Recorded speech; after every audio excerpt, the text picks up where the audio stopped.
नमस्कार प्यारे बच्चों, कैसे हैं आप सभी। उम्मीद करता हूं सभी स्वस्थ होंगे, ठीक होंगे, पढ़ाई भी सुचारू रूप से चल रही होगी। प्यारे बच्चों, आप लोगों ने ब्लूप्रिंट देख लिया होगा जो कल सेशन लिया था हम लोगों ने कि किस पुस्तक से कितने मार्क्स के कितने क्वेश्चंस आएंगे, कहां से सब्जेक्टिव क्वेश्चंस उठेगा, कहां से एमसीक्यू क्वेश्चंस आएंगे, ये सब बातें मैंने बता दी है।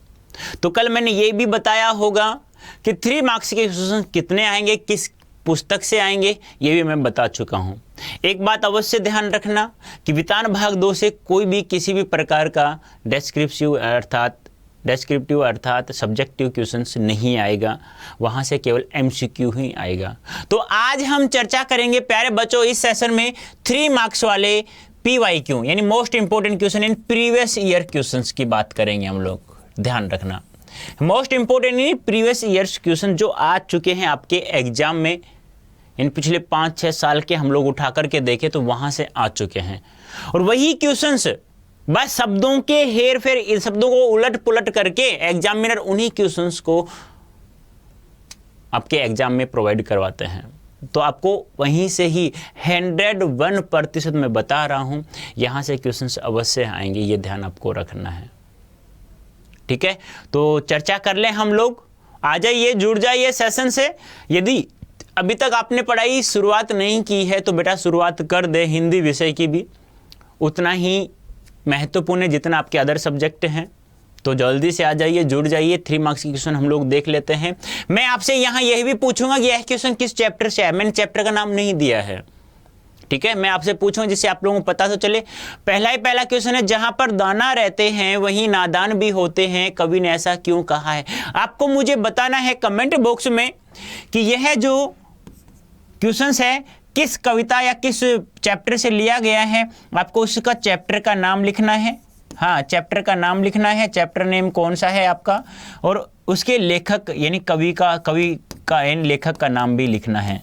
मुझे पता तो चले, क्योंकि आपको जरूरी नहीं है कि लेखक का नाम याद हो, लेकिन यदि आप लिख देंगे कि प्रस्तुत क्वेश्चंस है, यदि आपसे पूछा नहीं गया तो आप लोग यहाँ आंसर यहाँ नहीं दिया गया कविता या चैप्टर का नाम, तो आप लोग कह सकते हैं कि प्रस्तुत जो क्वेश्चंस है या प्रश्न है वह हमारी इस फलाना कविता से लिया गया, इस कविता के लेखक ये हैं, तो इन्होंने इस क्वेश्चंस में यह कहने का यह कहा या यह प्रकट करने की कोशिश की है।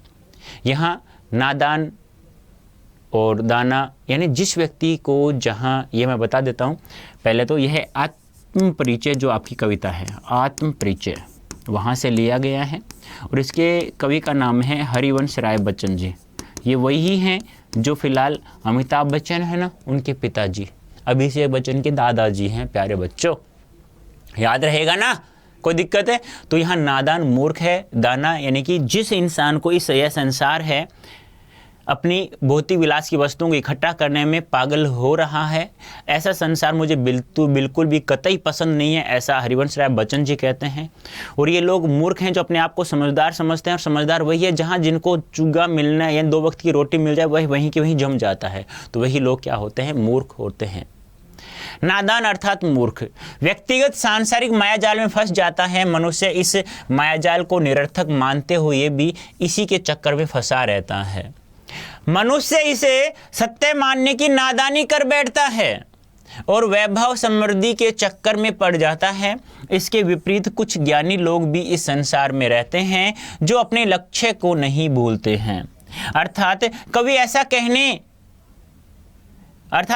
का ऐसा कहने का तात्पर्य है कि संसार में हर तरह के लोग रहते हैं, और ऐसा संसार कवि को बिल्कुल भी पसंद नहीं है। कवि को ऐसा संसार पसंद है जहां प्रेम हो, एक दूसरे से प्रेम करते हों, और ऐसा संसार कवि रोजाना बनाता है, रोजाना मिटाता भी रहता है। बात समझ में आई। नेक्स्ट क्वेश्चन है नंबर 2 आपका 3 मार्क्स का। मैं और जग और कहाँ का नाता पंक्ति में और शब्द की विशेषता बताइए। पहले तो आपसे यही पूछ लिया जाएगा कि ये प्रस्तुत पंक्ति किस चैप्टर से ली गई है, किस कविता से, तो मैं बता देता हूँ आपको। वहीं से सेम आत्म परिचय से लिया गया है, जो पहला हमारा चैप्टर है हमारी पुस्तक आरो भाग 2। आपको पता है ना, सब्जेक्टिव क्वेश्चन केवल आरो भाग 2 पुस्तक से आएंगे। यह है आपकी 20 मार्क्स के क्वेश्चन आएंगे, यहाँ से ध्यान रखना है। और 20 मार्क्स के कहाँ से आएंगे, 20 मार्क्स के होंगे आपके। एक पुस्तक हो रही है जिसका नाम है अभिव्यक्ति और माध्यम, याद है क्या? अभिव्यक्ति और माध्यम, यहां से आएंगे, ठीक है। और आपकी वितान भाग 2 है, वहां से केवल आपके क्या आएंगे? MCQ आएंगे बस, यानी कि यहां से हमें सब्जेक्टिव क्वेश्चंस नहीं देखना है, ठीक है।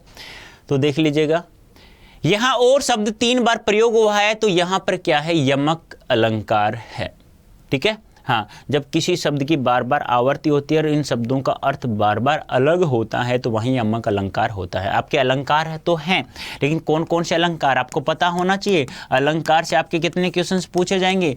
4 आपको आंसर देना है, लेकिन 5 क्वेश्चन होंगे, 5 में से आपको 4 करना है। अलंकार कौन कौन से हैं? 4 अलंकार हैं आपके एग्जाम में, सिलेबस में। एक तो श्लेष अलंकार है, एक और कौन सा है? अरे आपके तो अलंकार नहीं, सॉरी बेचा, ये 10th क्लास में थोड़ा मैंने बता दिया, 10th क्लास में आपके अलंकार नहीं आएंगे, सॉरी यार, नहीं आएंगे आपके अलंकार, ध्यान रखना है।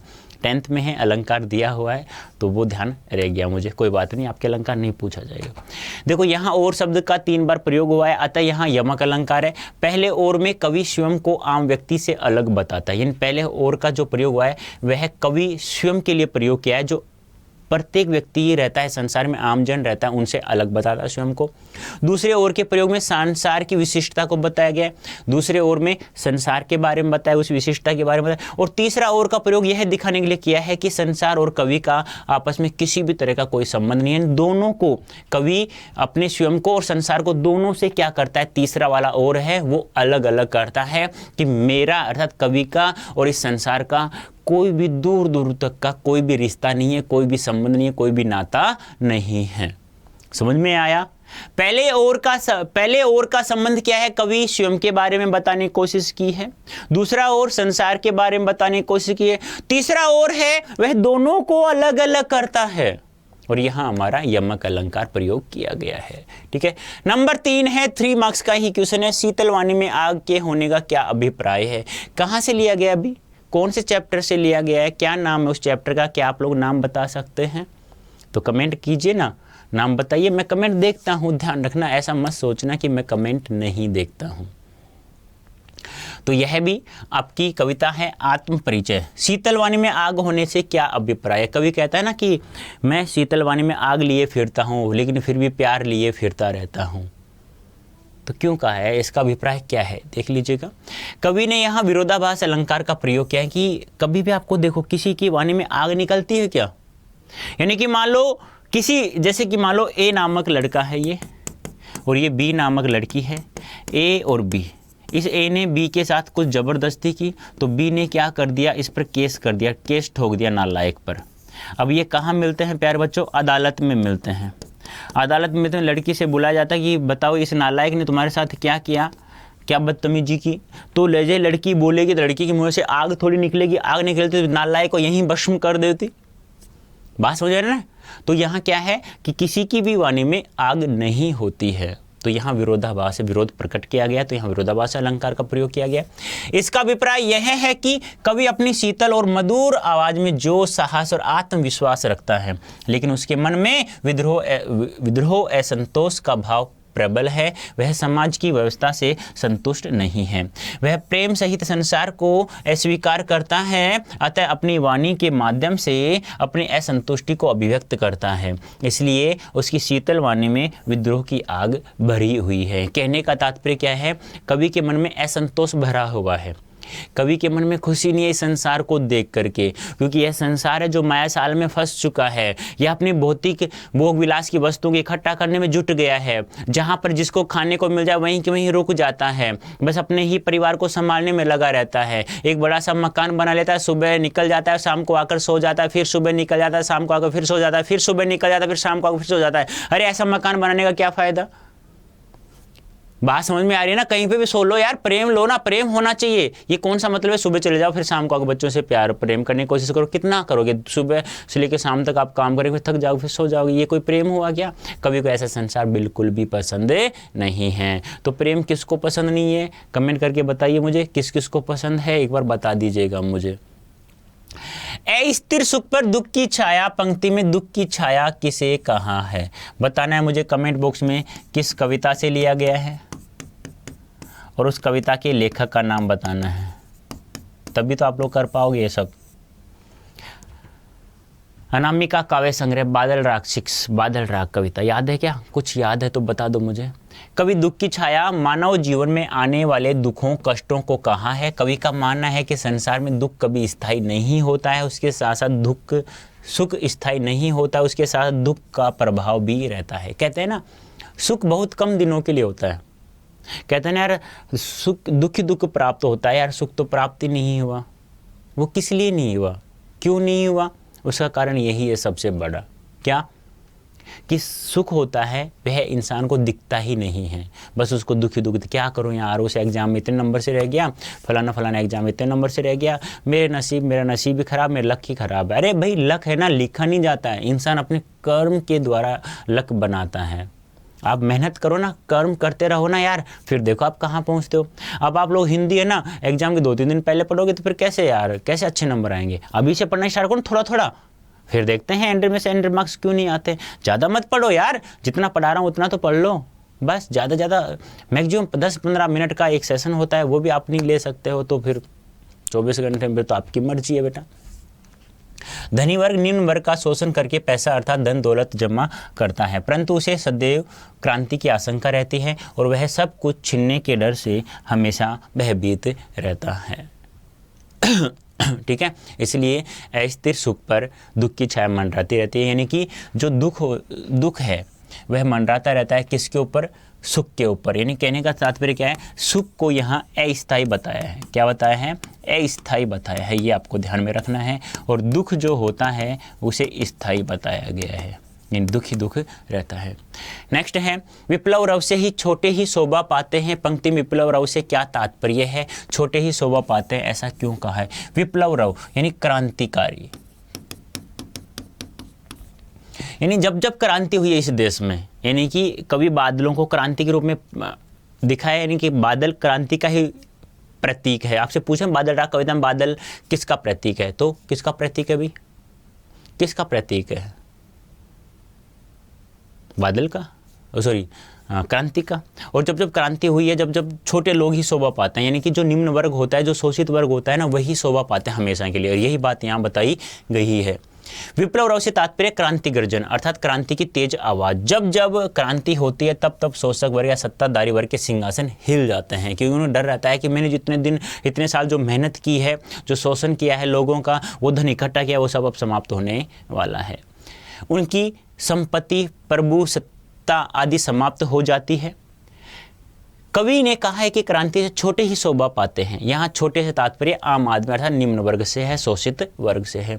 आम आदमी ही शोषण का शिकार होता है, उसको क्रांति से डर नहीं लगता, क्योंकि क्रांति से उसका कुछ भी छिनता हुआ दिखाई नहीं देता, अपितु उसे कुछ अधिकार मिलते हैं, उसका शोषण समाप्त हो जाता है। क्रांति के बाद उनमें भी सर उठाकर जीने का साहस हो जाता है। यानी कि जब जब मान लो एक बात बताओ, भयंकर बारिश आएगी तो एक गरीब को क्या डर है, क्या छीनेगा, उसके पास है ही नहीं कुछ। वह तो खुश होगा कि हाँ अब बारिश हो गई है, अब मैं अपनी ज़मीन में फिर लहराती हुई फसल देखूंगा और डबल मेहनत मैं करूँगा।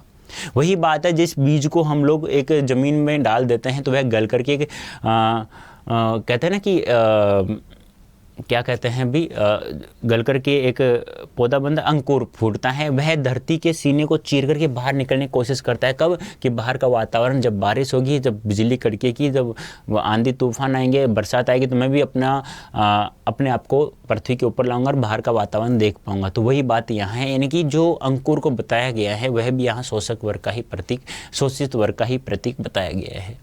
नेक्स्ट है मेरी कल्पना का आदर्श समाज के अनुसार मनुष्य की क्षमता कितनी बातों पर निर्भर रहती है? मेरी कल्पना का आदर्श समाज, इसके लेखक का नाम बता सकते हैं आप लोग? एनिहिलेशन ऑफ कास्ट याद है, जो डॉक्टर भीमराव अंबेडकर जी ने संविधान के निर्माता के नाम से हम लोग जानते हैं, जनक के नाम से जानते हैं संविधान निर्माता का। तो उन्होंने एनिहिलेशन ऑफ कास्ट लिखा था ना एक अध्यक्ष भाषण के रूप में, जो जाति पाति तोड़क मैंने लाहौर में 1936 ईस्वी में बोलना था, लेकिन किसी कारणवश से वह स्थगित हो गया था। तो उन्होंने उसे एक स्वतंत्र पुस्तिका के रूप में प्रकाशित करवा दिया था और उसे फिर लल्लाजी सिंह यादव ने 2 भागों में हिंदी भाषा में उसे कन्वर्ट करके प्रकाशित करवाया था, जाति भेद के उच्छेद के नाम से, श्रम विभाजन और जाति प्रथा और मेरी कल्पना का आदर्श समाज। तो कवि से पूछा जाता है, अम्बेडकर जी से पूछा जाता है कि जब आप जाति प्रथा के इतने विरोधी हैं तो फिर आप की नज़र में एक आदर्श समाज कैसा होगा? तो कवि ने कहा था कि मेरी कल्पना के अनुसार एक आदर्श समाज होना जिसमें समानता, समता, भ्रातृता और स्वतंत्रता हो। जिस समाज में ऐसा होगा वही समाज क्या होगा? एक आदर्श समाज कहलाएगा। लेकिन यहाँ मनुष्य की क्षमता कितनी बातों पर निर्भर रहती है प्यारे बच्चों? 3 बातों पर निर्भर रहती है। कौन कौन सी 3 बातें हैं? शारीरिक वंश परंपरा, सामाजिक उत्तराधिकार और एक है मनुष्य के अपने प्रयत्न। जिस पर व्यक्ति का जो कंट्रोल होता है ना, नियंत्रण होता है, व्यक्ति इसी पर नियंत्रण रख सकता है। इन 2 पर व्यक्ति का कोई नियंत्रण नहीं होता है। शारीरिक वंश परंपरा जानते हैं अच्छे से, वंश चलता रहता है। सामाजिक उत्तराधिकार अर्थात सामाजिक परंपरा के रूप में माता पिता की कल्याण कामना, शिक्षा तथा वैज्ञानिक ज्ञानार्जन आदि सभी उपलब्धियां जिनके कारण सभ्य समाज जंगली लोगों की अपेक्षा विशिष्टता प्राप्त करता है। और अंत में है हमारे तीसरा क्षमता है मनुष्य के अपने प्रयत्न, जिस पर स्वयं का कंट्रोल होता है, नियंत्रण होता है। इन 2 पर व्यक्ति का कोई नियंत्रण नहीं होता। तो मनुष्य की क्षमता कितने बातों पर निर्भर रहती है? भी 2, 3, 4, 5 ऐसे ऑप्शन में आएगा। तो कितना आंसर देना है आपको? 3। ठीक है। नेक्स्ट क्वेश्चन है, बाजारूपन से क्या अभितात्पर्य है? किस प्रकार के व्यक्ति बाजार को सार्थकता प्रदान करते हैं अथवा बाजार की सार्थकता किस में है? बाजारूपन का अर्थ ये क्या है कि बाजार का भाव बढ़ाना, यानी कि बाजारोपन, यानी कि दिखावटीपन में फंस जाना, ये इसे हम लोग कह सकते हैं। कहाँ से लिया गया ये बता सकते हैं? निबंध, उस निबंध का नाम बता सकते हैं, इसके लेखक का नाम भी बता सकते हैं। तो बताइए जल्दी से कहाँ से लिया गया है? तो मैं बता दूं, इस निबंध का नाम है बाजार दर्शन। क्या नाम प्यारे बच्चों? बाजार दर्शन निबंध का नाम है। और जिसमें लेखक का नाम क्या है? जैनेन्द्र कुमार जी। ये भी ध्यान आपको रखना है। ठीक है। अब बाजार की सार्थकता किस में है? कवि ने कहा है कि कभी भी जब भी बाजार जाओ ना, कैसे जाना चाहिए? मन भरा हुआ होना चाहिए या मन खाली होना चाहिए? कमेंट बॉक्स में आंसर आपको देना है कि कवि ने कब कहा है कि बाजार कब जाना चाहिए? जब मन खाली हो तब जाना चाहिए या मन भरा हुआ हो तब जाना चाहिए? मुझे इसका आंसर तुम्हें देना है। बहुत महत्वपूर्ण क्वेश्चन से ध्यान रखना इसका। ठीक है। बाजारोपन का तात्पर्य है उसकी चमक दमक अर्थात कोरा दिखावा करके बाजार की नामक संस्था अर्थात उस जगह को भ्रष्ट करना। यानी कि आपके पास आपको ज़रूरत नहीं है किसी सामान की, फिर भी आप अपने पास पॉकेट में पैसा है तो आप बाजारोपन दिखावटीपन करने के लिए आप वहाँ चले जाते हो। सार्थकता नहीं है ना उसकी। सार्थकता वही है जब जिस चीज़ की हमें आवश्यकता है बस बाजार जाइए, वही खरीदे और आ गए। यहाँ अपने एक पात्र का नाम पढ़ा होगा जिसका नाम भगत सिंह, जिसे काला नमक और जीरा चाहिए पिसा हुआ और उसके अलावा कुछ भी नहीं चाहिए उसे, तो वो सार्थकता बढ़ाते हैं बाजार की।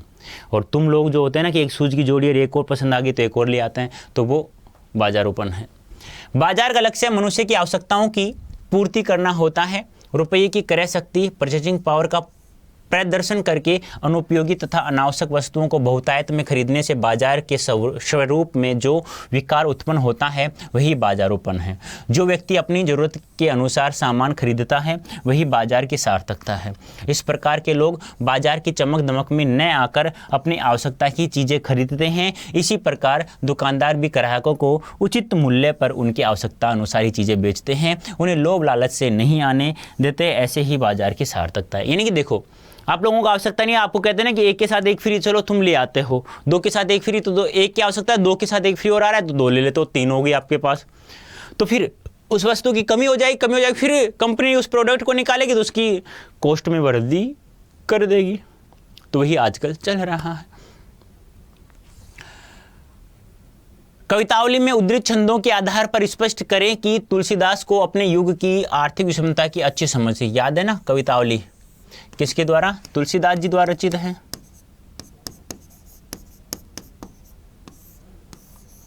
तो कवि ने ऐसा कहा है कि उसकी आर्थिक विषमता की अच्छी समझ थी, क्योंकि उनको पता था कितनी बेरोजगारी व्यक्ति क्या क्या कर लेता है। कोई गहन जंगल में शिकार करने के लिए भटकता रहता है, कोई अपनी इस पेट की आग को बुझाने के लिए अपने बेटा बेटी को बेच देता है। तो ऐसी आर्थिक समझ थी कि उन्होंने जो देखा है ना और वही लिखने की यहाँ कोशिश की है। उन्होंने कोई दिखावटीपन, कल्पना, विचार का सहारा नहीं लिया है। कविता में उद्धृत छंदों में तुलसीदास को अपने युग की आर्थिक विषमता की बहुत अच्छी समझ है। समाज में भुखमरी की स्थिति है क्योंकि लोगों के पास रोजगार नहीं है। लोगों के पास रोजगार नहीं है। मानव अपना पेट भरने या पालने के लिए अलग अलग कार्य कर रहे हैं। कोई भीख मांग रहा है, कोई व्यापार कर रहे हैं, कोई छोटी मोटी कला विधाएं सीख रहा है, सीखकर अपना पेट पालने का प्रयास कर रहे हैं। कोई लोगों को मूर्ख बना रहा है, क्योंकि वह अपना पेट भरना चाहता है, अतः इसमें उद्धृत छंदों में बेरोजगारी कारण उत्पन्न स्थिति का चित्रण किया गया है। इसके अंदर किसानों की हीन दशा का मार्मिक वर्णन भी मिलता है। किसानों की स्थिति बहुत गरीब थी, शायद प्रकृति की मार, शोषकों के शोषण में उन्हें आत्महत्या तथा अपनी संतान को बेचने के लिए मजबूर कर दिया गया था, इसलिए गरीब और गरीब होता जा रहा था। कहने का तात्पर्य क्या है? आप लोग क्यों पढ़ाई कर रहे हैं? अभी कहा गया है ना, याद है? जन्म यदि गरीब में हुआ है ना, तो उसे अमीरी में मृत्यु होनी चाहिए। उसे कर्म करना चाहिए, उस गरीबी में मेहनत करनी चाहिए उसे। आजकल कितने लोग हैं जो कहते हैं ना कि मोदी जी पहले चाय बेचते थे, चाय से प्रधानमंत्री का रास्ता किस प्रकार से तय किया। सचिन तेंदुलकर 10वीं फेल था, क्या कुछ नहीं कर सकता? आज क्रिकेट का भगवान कहलाता, पता नहीं कितने अरबों रुपए हैं उनके पास। तो गरीबी में जन्म लिया, आज अमीरी में वो मरेंगे। तो कहा जाता है ना, आप लोग वही याद रखना है कि उठो जागो, तब तक मत रुको जब तक लक्ष्य की प्राप्ति न हो जाए।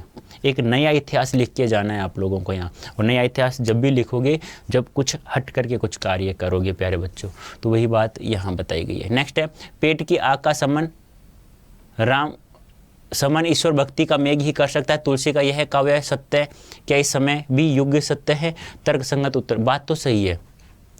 आप 5 मिनट शाम को, 5 मिनट सुबह यदि ईश्वर की प्रार्थना करो ना, हाथ जोड़ करके कुछ भी, तो आपके ऊपर कभी कोई कष्ट नहीं आएगा, कभी कोई समस्या नहीं आएगी। वही बात यहाँ है, कवि ने कहा है तुलसीदास, यदि तुम प्रभु श्री राम की भक्ति करो ना, तो आपके कोई भी कष्ट नहीं आएगा, आपके पास गरीबी भटकेगी भी नहीं, आपकी प्रत्येक समस्या का समाधान होता चला जाएगा।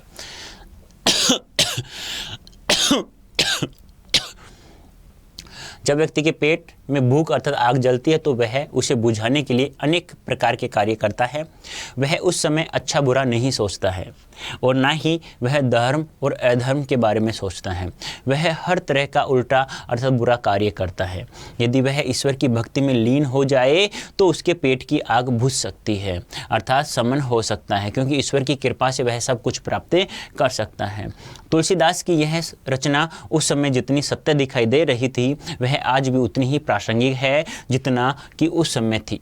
ईश्वर रूपी भक्ति का मेघ ही मनुष्य को अनुचित कार्य करने से रोकने की क्षमता रखता है और उसकी हर समस्या का समाधान करता है। बात तो सही है। अब तुम देख लो ना, आपको याद है T20 वर्ल्ड कप 2022 वाला, याद है? उससे कुछ सीखना चाहिए आपको, बहुत सारी शिक्षा मिली होंगी उनसे। क्या क्या? पाकिस्तान हार गया था भारत से, पाकिस्तान का कोई चांस ही नहीं था भारत पहुंचने का। 1 नंबर से एक रन से जिम्बाब्वे से हार गई थी। भारत पाकिस्तान का जो मैच तो हुआ था पहला, याद हो तो 17 अक्टूबर को ऐसे कुछ हुआ था। तो आपको याद है ना कि वो मैच भी पाकिस्तान जीत रही थी, लेकिन ईश्वर की कृपा से वह मैच भारत ने जीता। 18 गेंदों में 48 रन कोई बना सकता था क्या? आप तो कह सकते हो हम बना सकता है विराट कोहली। बात तो सही है, लेकिन आप देखो ना वो कितना इम्पॉसिबल हो गया था, लेकिन पॉसिबल होकर दिखाया। दूसरी बात, पाकिस्तान जीत रही थी, पाकिस्तान हार गया, लक खराब था, चलो ठीक है, भगवान ने साथ नहीं दिया उनका, लेकिन भारत का साथ दिया। हम चाहते थे भारत का साथ मिले। फिर जिम्बाब्वे से हारना 1 रन। अब फिर देखो, फिर वो सेमीफाइनल पहुंची थी, याद है? यानी कि असंभव कुछ भी नहीं है बेटा, मेहनत करोगे ना सब सही होगा। कहते हैं हिंदी समझ में नहीं आती, क्यों नहीं समझ में आती भी? आइए ना मेरे पास, मैं बताता हूँ, बस वही पढ़ के जाइए ना, फिर देखते हैं क्यों नहीं आएंगे 100 में से 100 मार्क्स। मैं कह रहा हूँ भाई, अब तुम्हें जोक्स चाहिए, आपको चुटकुले चाहिए, आपको शायरी चाहिए, वो तो मुझे बहुत कम आती है, मुझे नहीं आती है, मुझे पढ़ाना ही आता है बस। तो जुड़ जाइए यार, कमर कस लो एक बार, मेहनत करो बस। जुनून तो मैं पैदा करवा दूंगा, लेकिन पढ़ना तुम्हें ही पड़ेगा, मेहनत तुम्हें ही करनी पड़ेगी। नेक्स्ट क्वेश्चन, शोकग्रस्त माहौल में हनुमान के अवतरण को करुण रस के बीच वीर रस का आविर्भाव क्यों कहा गया? क्या आप बता सकते हैं कहाँ से लिया गया? ये रामचरितमानस से लिया गया है। लक्ष्मण मोर्चा और राम का विलाप, याद है आपको? याद है जब हनुमान जी एक हाथ में पर्वत उठाए आते, संजीवनी बूटी लेकर आते लक्ष्मण जी के लिए, तो सब रो रहे थे। प्रभु श्री राम को विलाप करते हुए, प्रलाप करते हुए भालुओं का समूह और वानरों का समूह भी रोने लग गया था। लेकिन उसी समय हनुमान जी आ जाते हैं एक हाथ में पर्वत उठाए हुए, तो लोगों में उत्साह का भाव जागृत हो जाता है। तो हाँ, वीर रस उत्पन्न हो गया, सब रोना धोना भूल गए और सभी में उत्साह का भाव जागृत हो गया। उधर लक्ष्मण उठ खड़े हुए, वेद ने उपचार करते ही तुरंत खड़े हो गए। तो वही बात यहाँ बताने की कोशिश की गई है कवि ने। हनुमान मूर्छित लक्ष्मण के लिए संजीवनी बूटी लाने के लिए गए हुए हैं। श्री राम उनके इंतजार में हैं और कह रहे हैं कि आधी रात बीत चुकी है, अभी तक हनुमान नहीं आए हैं। तो वे अपने भाई की दुर्दशा देखकर वे सामान्य मनुष्य के समान विलाप करने लगते हैं। उनके विलाप से वहाँ उपस्थित सभी दुखी हैं। उनका यही विलाप करुण रस को उत्पन्न करता है। करुण रस कहाँ होता है? जहाँ दुख सुख की बातें और जहाँ रोना धोना हो रहा हो। जब कोई आदमी किसी पत्नी को छोड़ के चला जाता है तो वो विरह की आग में जलती रहती है, वियोग की आग में जलती रहती है, तो वहाँ करुण रस होता है। करुण रस यानी कि दुख सुख की, जहाँ दुख की बातें होती हैं, जहाँ रोना धोना होता है, वहाँ करुण रस उत्पन्न होता है। इसी समय हनुमान आ जाते हैं तो वहाँ उपस्थित हैरान भी होते हैं और उन सभी में उत्साह का भाव संचार हो जाता है या होता है। तो उत्साह का भाव जहाँ जागृत होगा वहाँ वीर रस होगा, ये ध्यान रखना। जहाँ रोना धोना होगा वहाँ करुण रस होगा। क्योंकि हनुमान के हाथ में पूरा पर्वत था, अर्थात पूरा पर्वत उठा लाए थे। उनका यह कार्य अविस्मरणीय कार्य था, आश्चर्यचकित था। सभी में उन्हें देखकर उत्साह जागृत हो जाता है। इस तरह करुण रस के स्थान पर वीर रस का संचार होने लगता है। सभी बहुत प्रसन्न होते हैं और एक दूसरे के गले लगते हैं। शोकग्रस्त माहौल में हनुमान के इस अवतरण को इसलिए करुण रस के बीच वीर रस का आविर्भाव कहा है। यानी आप सोचो कि पूरा पर्वत उठा लाना कोई छोटी मोटी तो बात थोड़ी है, बहुत बड़ी बात है। उत्साह का भाव जागृत हो गया। सामने आप कुछ गलत होते हुए देखते हो तो आप ये जो शरीर में ये जो बाल उग रहे हैं ना, ये एकदम से ऐसे हो जाता है, बस ताकत चाहिए। जैसे जनगणमन नहीं होता हमारा राष्ट्रगान, हम लोग सुनते हैं तो ऐसा लगता है बस मैं कुछ क्या कर दूँ। एक देशभक्ति के प्रति कितना जुनून छा जाता है तुम्हें। तो वही बात यहाँ थी, उत्साह का भाव जागृत हो जाता है। तो प्यारे बच्चों, यहाँ जो कोड है Y323, इस कोड का प्रयोग आप लोग स्पोकन इंग्लिश का बैच ज्वाइन कर सकते हैं Y323 कोड यूज करके, जिससे आपको मैक्सिमम डिस्काउंट प्राप्त हो जाएगा। अंग्रेजी बोलना आप लोग सीख सकते हैं आसानी से, ना कुछ कॉस्ट में। अब यहाँ दिया हुआ है डाउनलोड अड्डा 24/7 ऐप, वो क्यों करना है? प्रत्येक PDF, PYQ, MCQ प्रत्येक की PDF फ्री ऑफ कॉस्ट यहाँ से मिलती है अड्डा 24/7 ऐप से। तो इतना कुछ यहाँ मिल रहा है। तो प्यारे बच्चों, प्ले स्टोर से अड्डा 24/7 ऐप डाउनलोड करें और सभी PDF आप लोग प्राप्त कर लें। कैसा लगा सेशन? लाइक वगैरह आप लोग देख लीजिए और कमेंट अवश्य करना। मैं प्रत्येक सेशन में देखता हूँ कमेंट बहुत कम बच्चे करते हैं। क्यों नहीं करते भी, क्या बात है? आप लोग अपनी समस्याएँ मेरे सामने प्रकट करो ना। क्या समस्या है, क्या चीज़ समझ में नहीं आ रही है तो कम से कम इतना लिख दो, हाँ सर बहुत अच्छा है, बस। और क्या करना है, कुछ नहीं। तो अभी के लिए इतना ही। धन्यवाद, थैंक यू सो मच।